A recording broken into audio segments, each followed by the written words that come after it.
இந்த போறப்பு தான் நல்லா ருசிச்சு சாப்பிட கிடைச்சது. ஹாய் வியூவர்ஸ், வணக்கம். இன்றைக்கி ஊளி மீன் குழம்பு எப்படி வைக்க போகிறோன்னு பார்க்க போகிறோம். அதுக்கு தேவையான பொருட்கள்: ஊளி மீன் 1/2 கிலோ, சின்ன வெங்காயம் இது தட்டி வைக்கிறதுக்கு 100 கிராம், தக்காளி ஒரு 3 தக்காளி, மல்லித்தூள், மிளகாய்த்தூள், ஒரு எலுமிச்சை அளவு புளி எடுத்துக்கோங்க. புளி. இப்போ தாளிக்கிறதுக்கு தேவையான பொருட்கள்: வெந்தயம் 1/2 ஸ்பூன், சீரகம் 1/2 ஸ்பூன், எண்ணெய் 50 மில்லி, 50 கிராம் சின்ன வெங்காயம், 2 சின்ன தக்காளி, கருவேப்பிலை. இந்த 3 தக்காளி சொன்னேன் பார்த்தீங்களா, அதில் 2 தக்காளியை நறுக்கி வச்சுக்கோங்க. ஒரு தக்காளியை குழம்புக்கு அப்படி பிழிஞ்சிட போகிறோம்.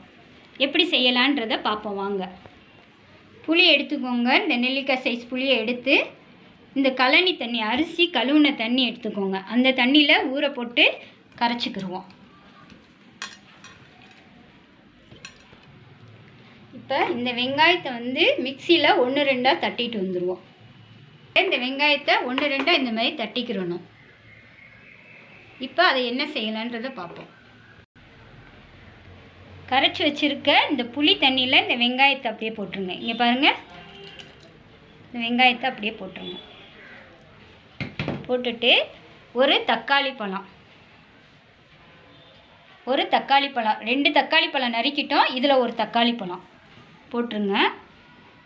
ஒரு 5 ஸ்பூன் மிளகாய்த்தூள், அதில் 4 ஸ்பூன் மட்டும் போடுங்க.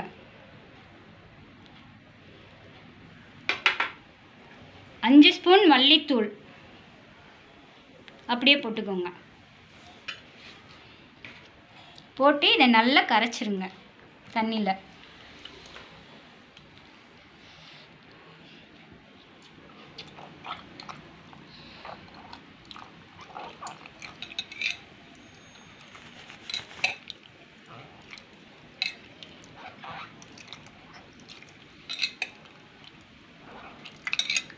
புளி தண்ணி, தக்காளி, சின்ன வெங்காயம் இது 3ஐயும் போட்டு ஒன்றா கரைச்சி மிக்ஸ் பண்ணி வச்சுருங்க.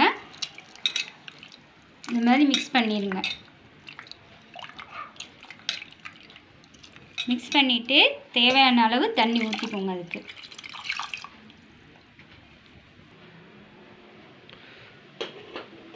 ஒரு கடாய் வச்சுக்கோங்க.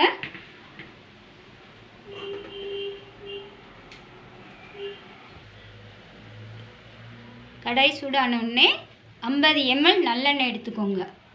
50 ml, கரெக்டாக 50 ml நல்லெண்ணெய்.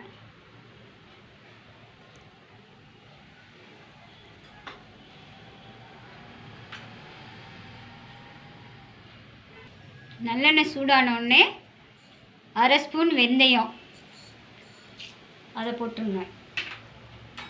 1/2 ஸ்பூன் ஜீரகம் அதையும் போட்டுருங்க.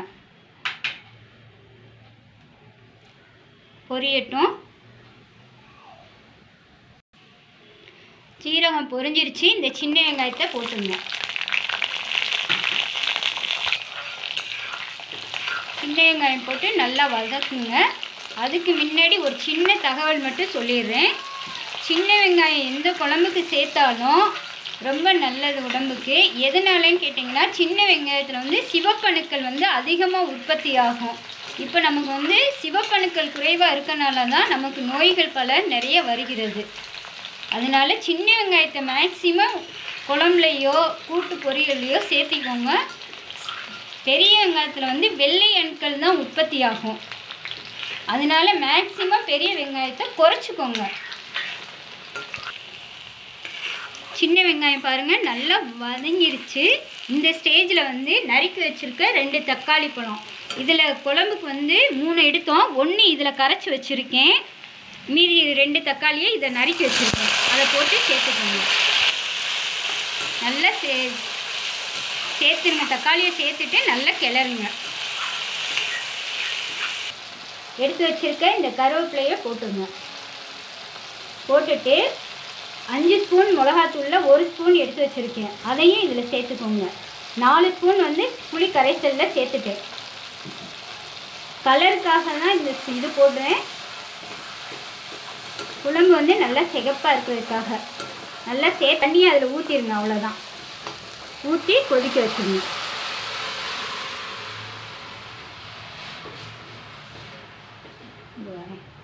உப்பெல்லாம் போடணும். இப்போ 6 ஸ்பூன் உப்பு போடுங்க. 1/2 கிலோ மீனுக்கு இந்த ஸ்பூனில் வந்து 6 ஸ்பூன். 1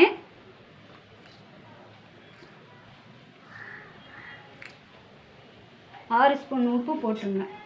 போட்டுட்டு அப்படியே மூடி வச்சுருங்க, கொதிக்கட்டும்.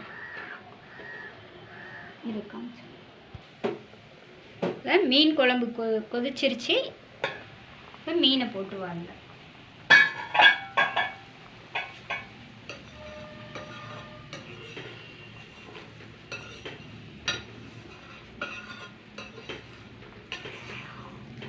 பாருங்க, மீன் குழம்பு நல்லா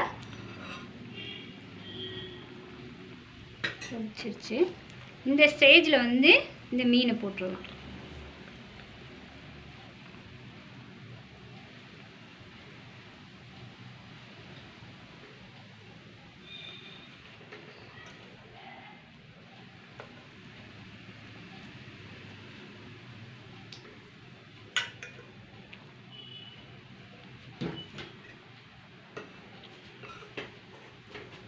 இதை ஒரு 10 நிமிஷம் அப்படியே மூடி வச்சுருங்க. இந்த ஸ்டேஜில் உங்களுக்கு உப்பு காரம் வேணும்னா போட்டுக்கலாம். ஆனால் நான் சொன்ன அளவே உங்களுக்கு கரெக்டாக இருக்கும். ஒரு 10 நிமிஷம் அப்படியே மூடி வச்சுருங்க. ஹலோ வியூவர்ஸ், மீன் குழம்பு ரெடி ஆயிடுச்சு. எண்ணெயெல்லாம் மேலே பிரிஞ்சு வந்துருச்சு பார்த்தீங்களா? நல்லா மீன் வெந்துருச்சு. இப்போ இந்த மீன் எடுத்துருவோம். Thank you viewers. லைக் பண்ணுங்கள், கமெண்ட் பண்ணுங்கள், ஷேர் பண்ணுங்கள், சப்ஸ்கிரைப் பண்ணுங்கள். மறக்காமல் பெல் ஐக்கானை கிளிக் பண்ணுங்கள்.